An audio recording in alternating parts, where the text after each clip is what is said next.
had a big play. I had a great week last week, but one of my losers, it was I made a pretty substantial play. It's a short work week too, Mike. Yeah, on Green Bay. I made it, and Green Bay couldn't beat the Eagles. And here's what I'm here to tell everybody. They just win. If they can't pass, they'll play defense. If they can't play defense, there'll be a game where they run the ball. If they can't run the ball, there'll be somebody running a kick. That's what's good about the Eagles. They can beat you in 3 or 4 different ways. Here he is, ladies and gentlemen, back by popular demand. He is my friend, Mike North. How you doing, brother? Good. Having a good hair day. Gotta be honest with you, Dan. Feeling good about it. Spent extra time on it. It was all set last week. And then all of a sudden the camera, for some reason, didn't work. We very rarely get those technical. I'm just trying to tear up from the last segment. You're well loved. Everybody loves you. Everybody and Soldier Field. God. And they're right, and he's right. So anyway, it's good to be on with everybody. Having a good time. The toupee's looking tremendous. Got a little new flipper there. So it's all good. All good, my friend. I saw you attacking the tush push, or maybe embracing the tush push. Yeah. I saw you going after it a little bit. Yeah. Tell me what your position is on the tush push. Well, I mean, the tush push, in fact, I was on today on the ESPN 1000 with the odds couple, my show, and with Carmen DeFalco, and I said, hey, isn't it amazing how I fit my show in like that? Wasn't it perfect? Oh, it's a transition that only somebody that knows. That's right. Segue. Anyway, right? That's right. But seriously, when you watch the runners of the past, even up to like 5 years ago, Marshawn Lynch, Sean Alexander, the kid from Washington who was really, really good, Ingram, Mark Ingram, to Peyton, to Sayers. There's no 3 linemen pushing them in any film. So I'm looking at it last night, and I'm still seething about Green Bay losing to Philadelphia last week because they gave them the game, and LaFleur decides to call a mediocre game. They're a soft franchise. They wear those mushroom helmets. They're the only team that's wearing the damn things in the regular season. 99% of the players don't wear them, but Green Bay has it. They're not the Packers of the past, I'll tell you that. Jordan Love is some days good, some days bad. But I saw that game there, and that just got me to believing, wait a minute, the Philadelphia Eagles can beat you in a lot of different ways, but for the league and for certain teams to go after the Eagles because a play was successful. And I heard Dan Campbell talk about this, and you know what? Hopefully people will listen, because he says the more you take away, the more it gives more license. You take away the pads after a while. So there's got to be a sense of normality. And so last night I'm watching, and I see this guy Henderson get a touchdown from 5 yards out, and I look, and there's 4 linemen behind him pushing him. Well, that's the tush push. So I don't care if you do it. What are they going to do on 4th and 1 from the 50, and they go for it? Are they going to say you can't do it now? So Mike, but Mike, okay. I didn't know when that rule changed, because back when I played in the 80s, you couldn't push people from behind. You never saw it. I'm clipping. Could you imagine? You talk about some of the great backs of all time, like you talk Sayers a lot, and he was without a doubt. You imagine you just put him in the middle of a scrum and you pushed him, and then he would break out. He'd break out. You'd never catch him. You know this as well as I do, Dan. One of the top 5 offensive lines in the history of the game, and it gets overshadowed because of the great defense in 1985. Put Peyton getting shoved from behind by Jimbo Covert, Mark Bortz, Jay Hilgenberg, Kurt Becker, Keith Van Horn, 6'7", 260. Back in those days. So you never saw that. All of a sudden, because the refs don't want to call forward motion, stopped. Nobody's tackling. They're standing up, which they're letting then guys come from behind And I'm saying to myself, it's out of control. So what are you going to do? You're going to let them use it in the middle of the field? I mean, somebody said, well, Mike, it's more like a rugby scrum. I don't care what the terminology is. I mean, the tush push is somewhat like a rugby scrum. It is. That's what it is. So either have it or you don't.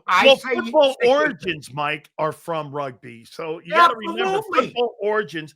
I asked Jackie Slater the same thing you're talking about, and I see you endorse it. I go, Jackie, do you want the play? He goes, I think the play's brilliant. I do too. He goes, it's brilliant. And for the league to legislate it out, you see what they're doing now, Mike. They're making bad calls on it.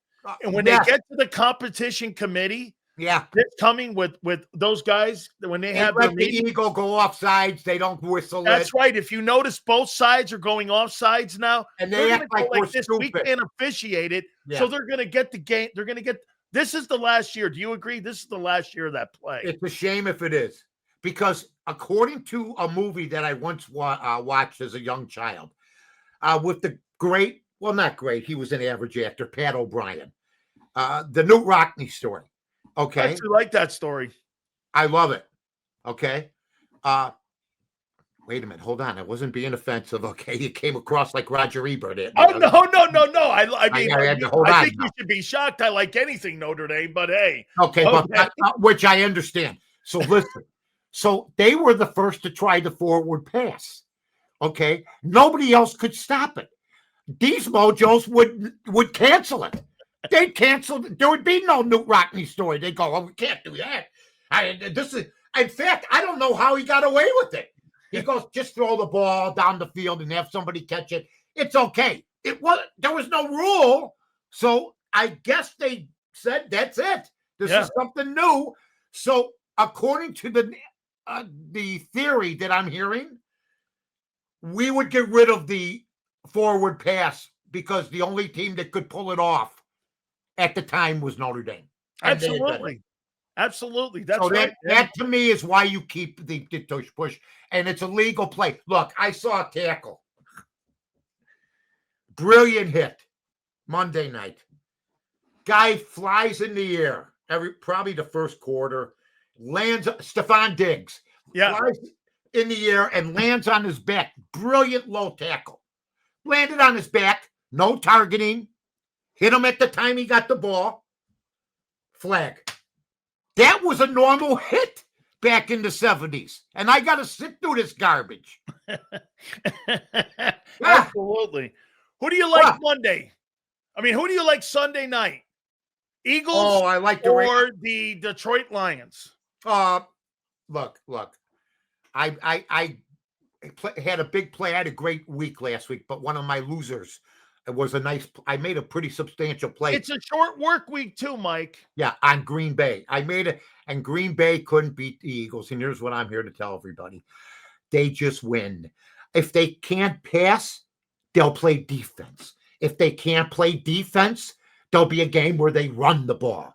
If they can't run the ball, there'll be somebody running a kick.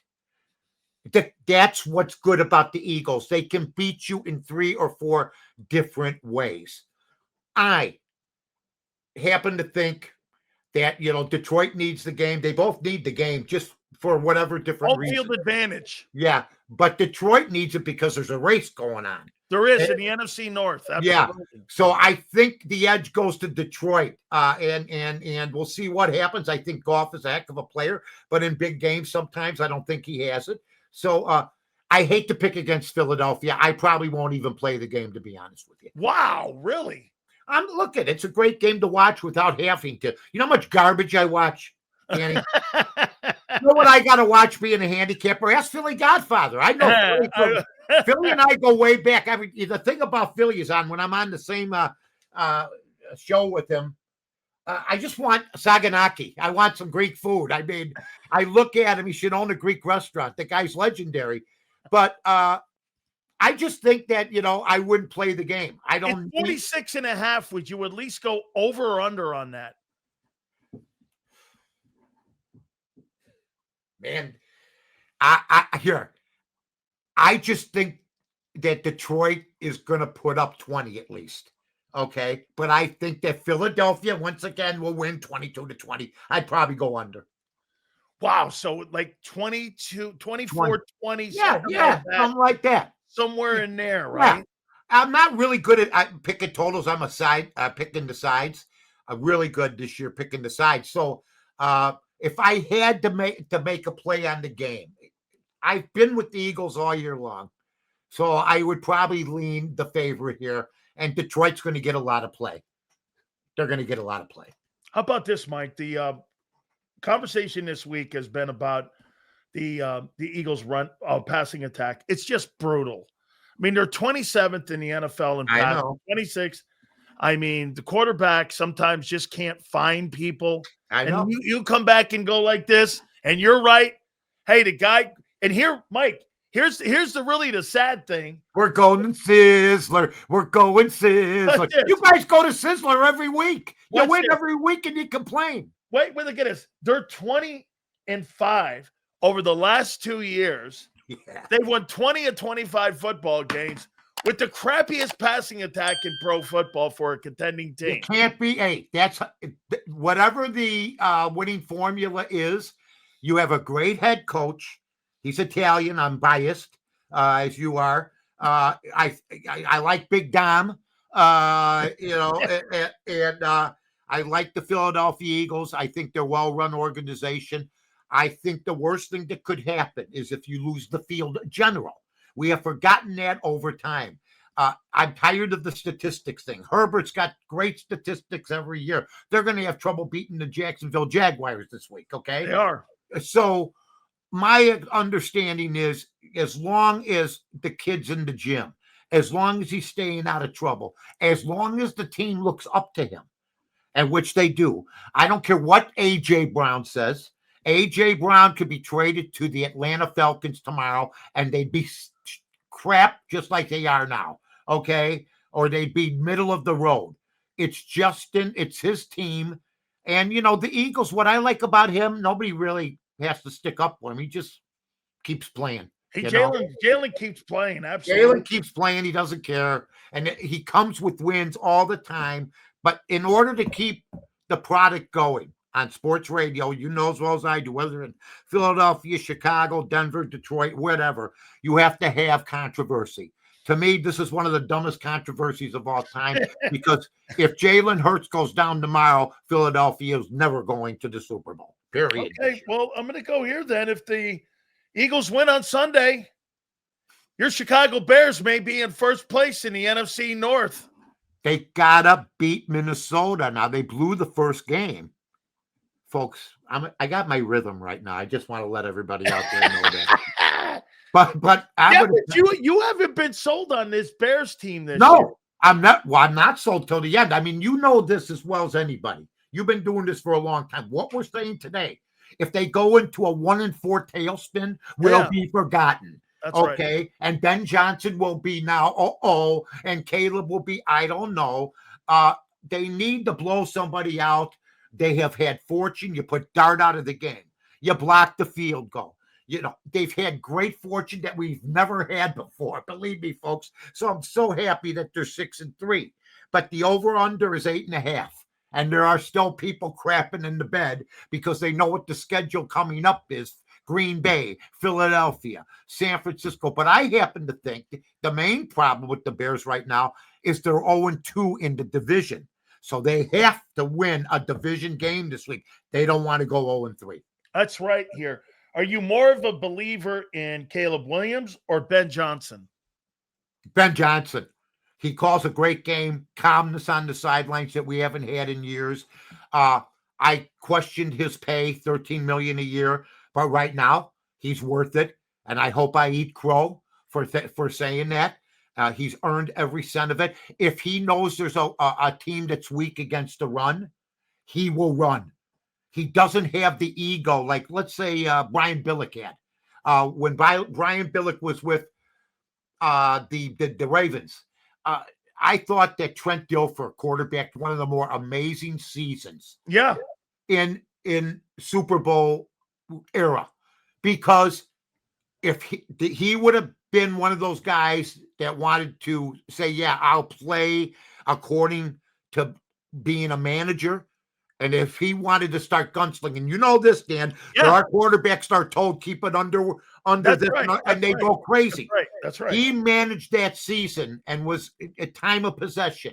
And then Billick says, I'm getting Elvis Gerbach because I'm going to show everybody what I can do. I'm a passing guru. And that was the end of him. Okay. He should have kept Trent Dilfer. Ben Johnson, I can't tell you. That's right. They went to Kyle Buller after that. And then they ended up, getting lost. So, to me, Ben Johnson will run if he has to run, pass if he has to pass. He has an ego already, but it's a confident ego. It's not like I'm the greatest because he's in the land of Ditka. There's never going to be anybody bigger than him unless the guy strings off some Super Bowls. But I do believe this, and you know this. If they were 3-6, I'd be worried about Sunday. They're 6-3, and I'm hopeful. I think they can win. It's how you think. If you had to pick a coach in Chicago history, would it be Ditko or Halas? Well, listen, Halas won in 63, but George Allen was really, if you look back. Yeah, he was the coach on that team. He was a coach. He was a defensive coach, and he was a brilliant coach. That's how he got the Washington job. Or he got the Ram job first, and then he got the Washington job. I loved him. We loved him. Halas let him go, felt threatened by him. Ditka and other players were exited out because Ditka said he throws around nickels like sewer covers. So Ditka ended up coming back only because he wrote him a letter of apology. He did. I've seen the letter. Yeah, and it's Ditka to me. He changed the culture, but Halas, I mean, without him, there's no league. So they're both on Mount Rushmore to me. Do you think? Chicago.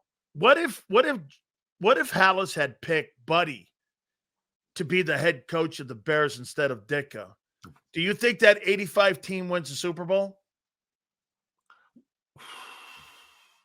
The thing I always lean on is how did you do against your competitor? Buddy Ryan was 0-4 against Mike Ditka. 0-4? Yeah, look it up. Against that team? Against Mike Ditka was 4-0 against Buddy Ryan coach teams, whether it be Arizona. I think it was Philadelphia. Somebody can look it up. 4-0.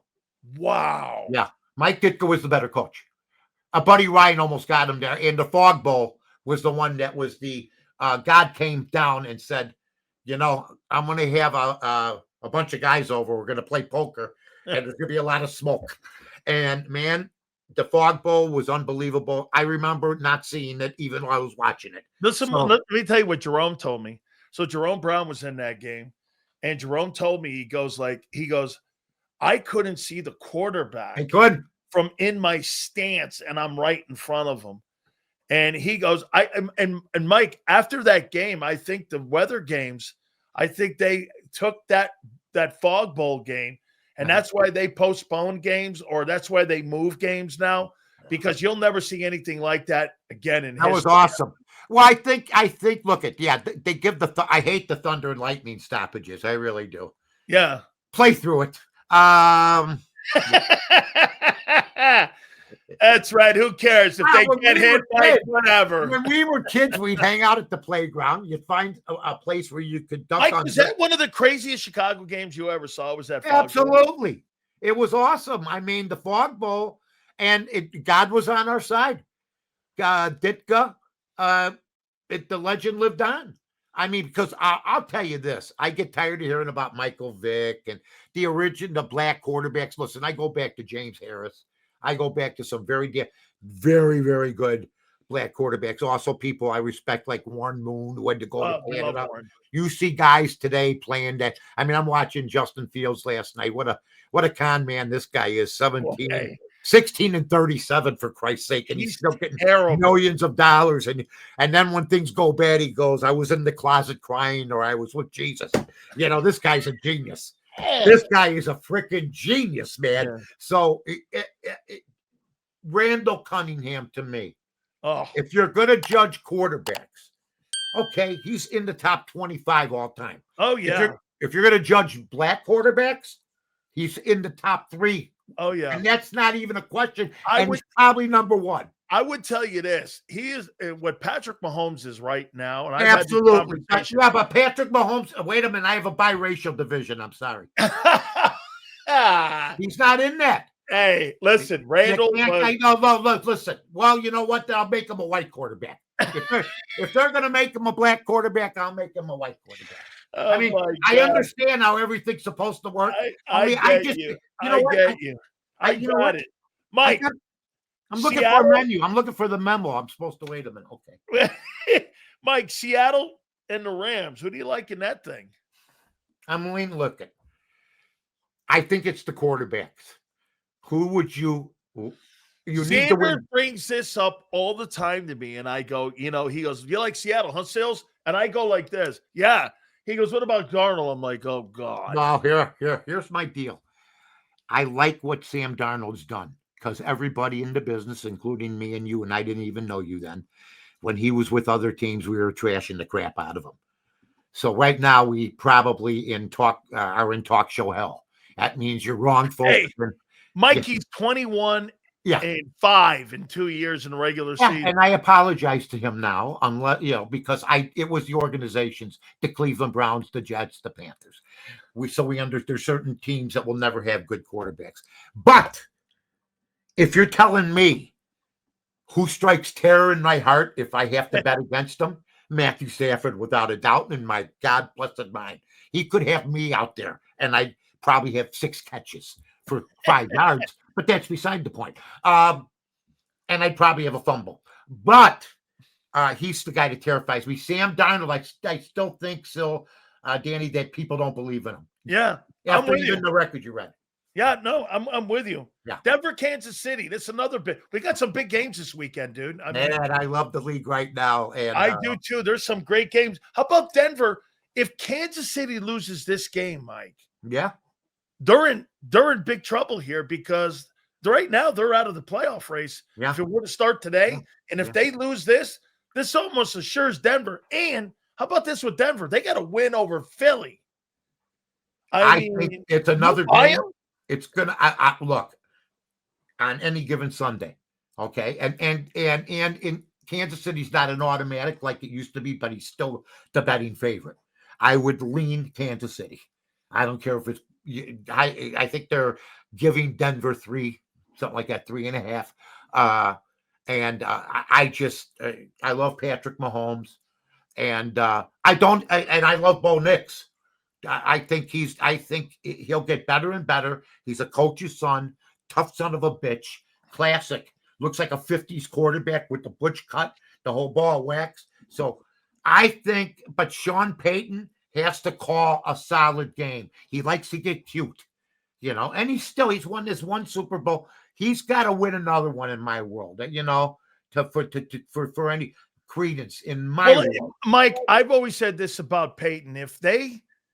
By the way, he's a former Chicago Bear quarterback, believe it or not. Yeah, absolutely. If you're going to use that metric with Belichick, with Brady, what's he done without Breeze? I agree with you.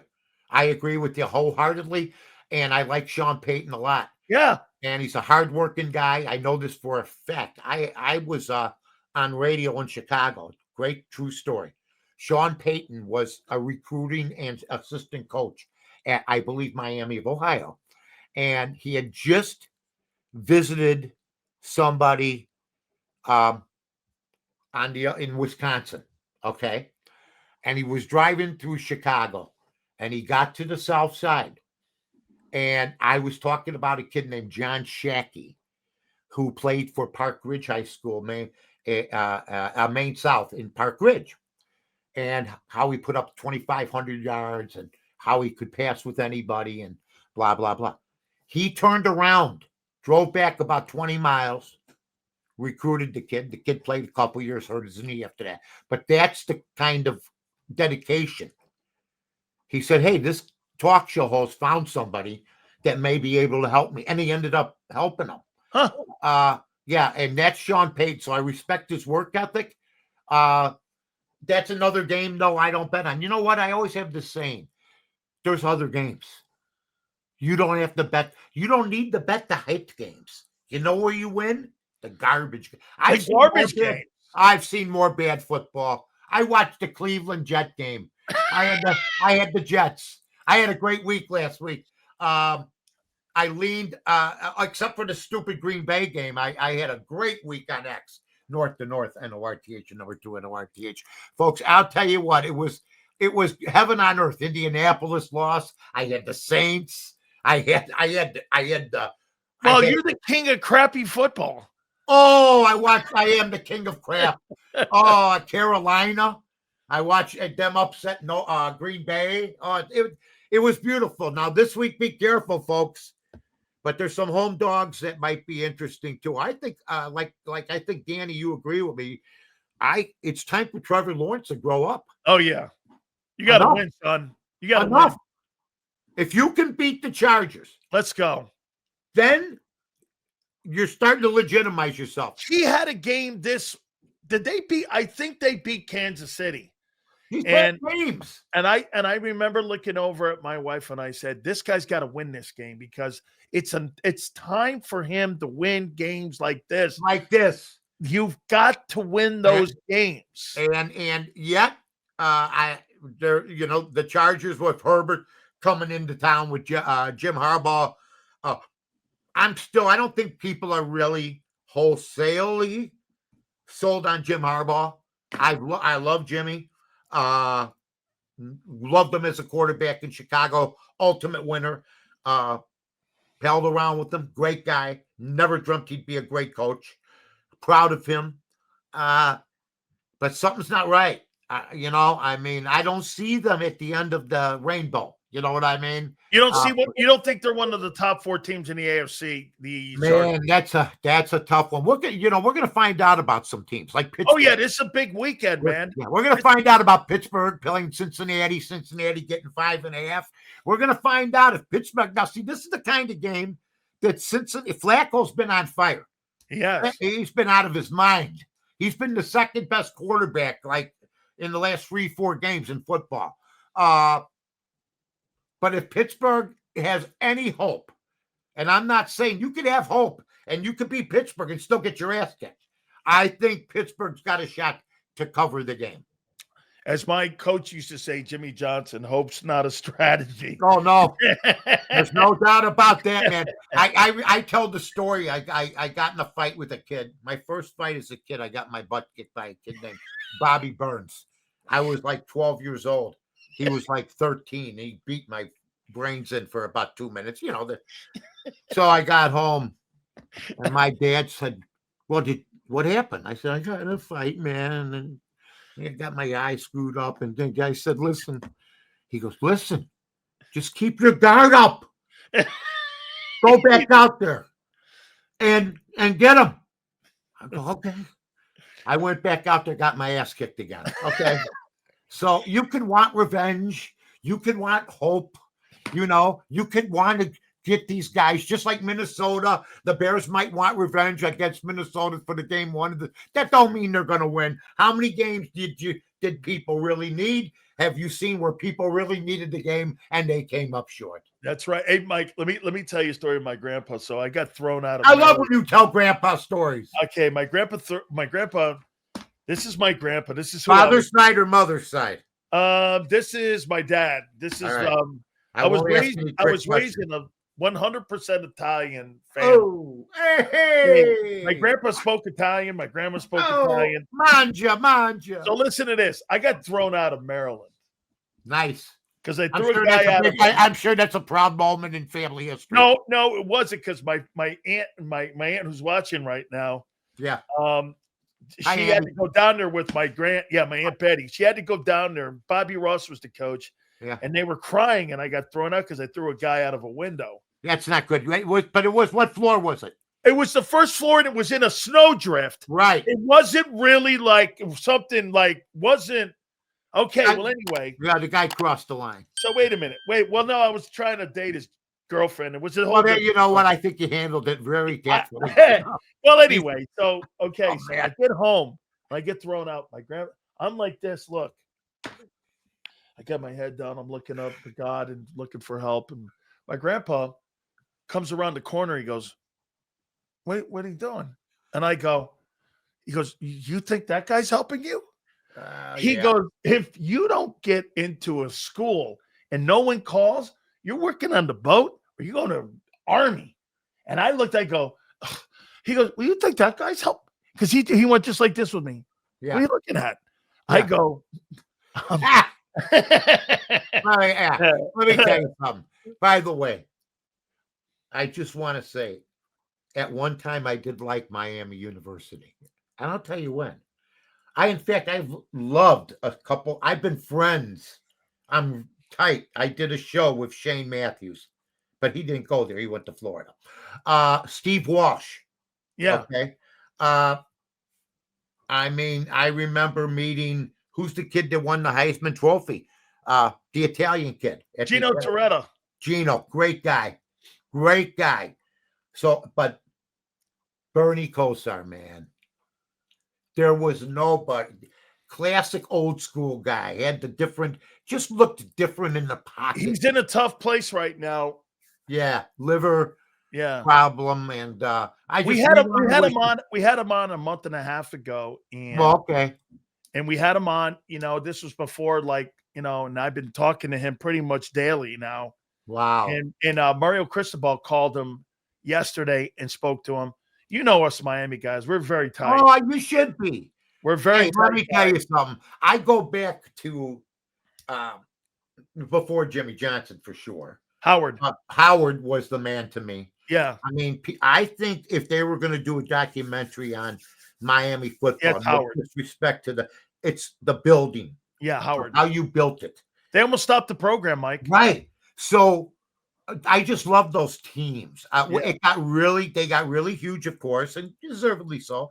I always thought that Howard Schnellenberger was as good a coach as Jimmy Johnson. He is, and he is not allowed to go into the Hall of Fame because he doesn't have enough of a win percentage. And I've been trying to tell these guys to drop that requirement and that metric for them to get in. Man. Dude, he built Louisville, he built Miami, and he built FAU. He gets no credit for that, for going in. He was coached, by the way, if you remember, he built Miami. By the way, he was on the coaching staff that was on the undefeated Miami Dolphin team. Yeah. He was on the coaching staff with Bear Bryant.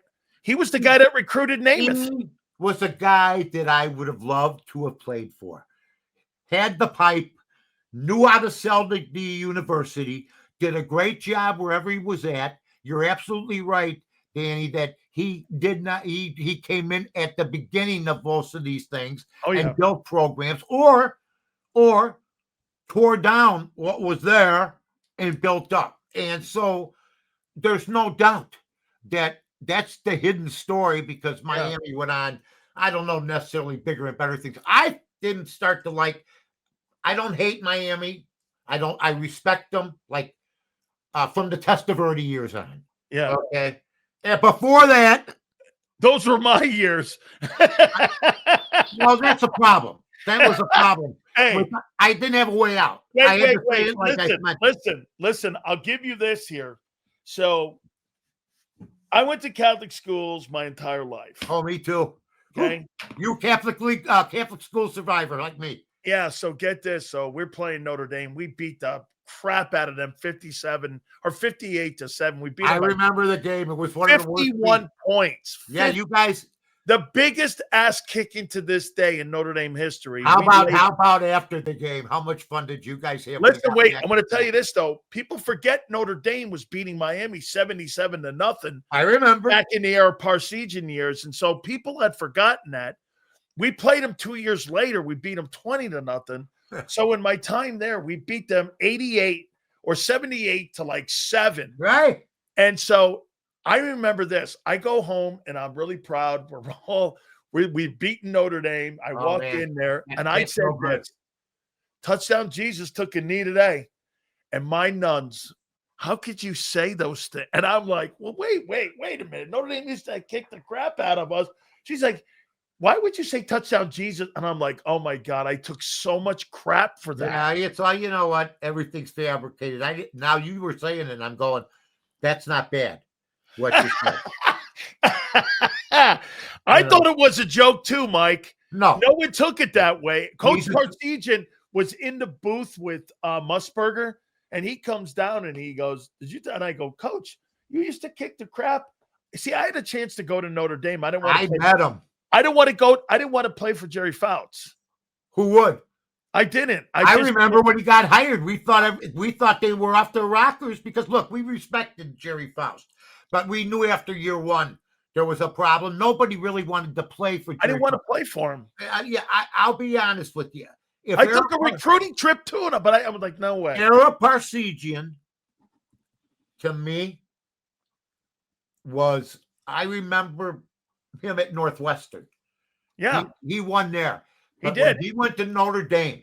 He's up there with the top guys. Rockney, Leahy. Yeah. You name it. Yeah. He's up there with them. And Holtz. These guys, they've won national championships.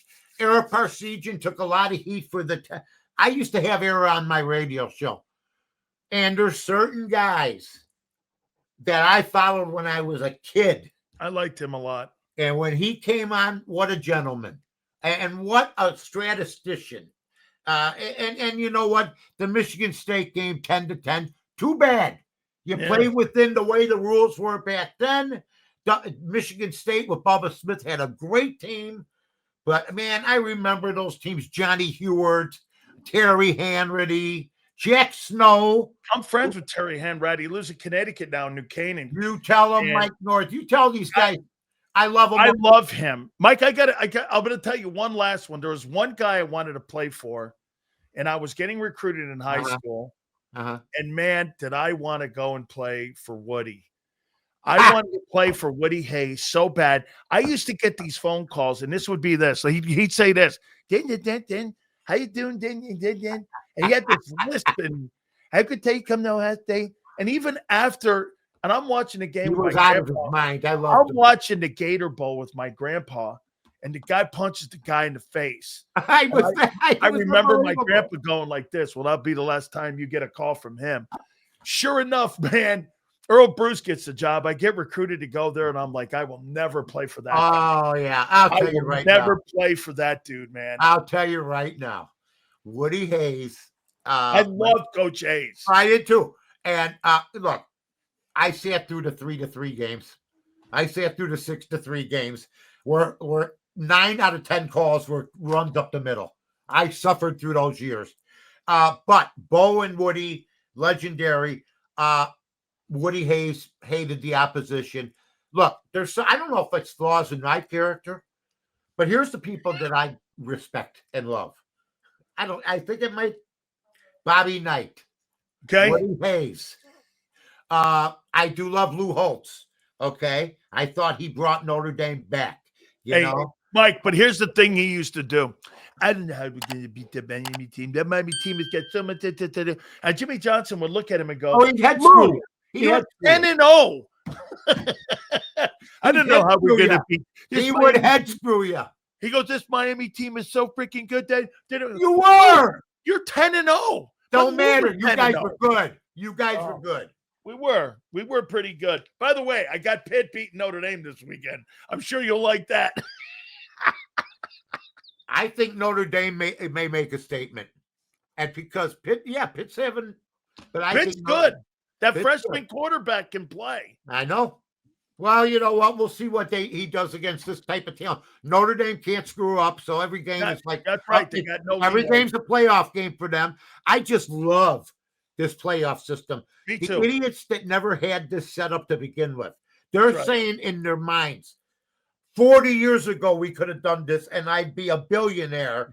and you know, we got 6 teams maybe going from the SEC where you used to get maybe the most 2. Yeah. Okay. But now they make it 8. Yeah. So this is the greatest thing, you know, since sliced bread, and they have to be filled with regret for the way this has all turned out.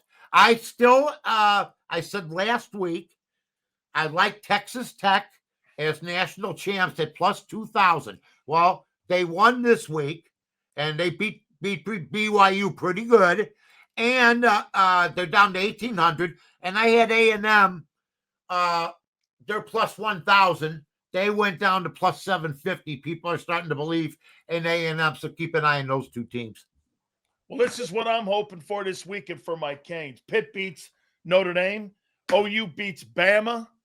And you got Georgia beating Texas. That'll put them to sleep because they also got A&M in 2. This is a big game for Arch Manning. You're going against, you bet. Yeah. This is it. I don't want you know. Can you're not redeem yourself in this ball game. Yeah, well, and they're 6-point underdogs. I think it may fall within the number, but I mean, Georgia's a powerhouse. That's it. I mean, they're on the schedule, and I'm not a big Sarkisian guy. I'm really not. He is never really the USC program. He burnt to the ground. They were running wild in the street. He couldn't find the football players. They didn't know where they were at. And so then he gets the Alabama gig, which put him back on the map. Yeah. And I always thought, man, I can't believe Texas hired him. We're going to find out. Yep. Because big game Sark, it doesn't show up a lot. Mike, we're here next week, right? You do this to me every time. I don't know why. I get this thing. I go, who is this? I don't know either. I think I'm dodging a bookmaker right now. So when I get a text at 2 a.m, are you in? I go up and I go, oh, thank God it's Dan. Mike, I'll see you next week. I'll see you next week. And hey, it's good luck to text me like that. I like that. Yeah, Mike. Say hi to everybody. Say hi to Philly and everybody. Good night, everybody. You got it.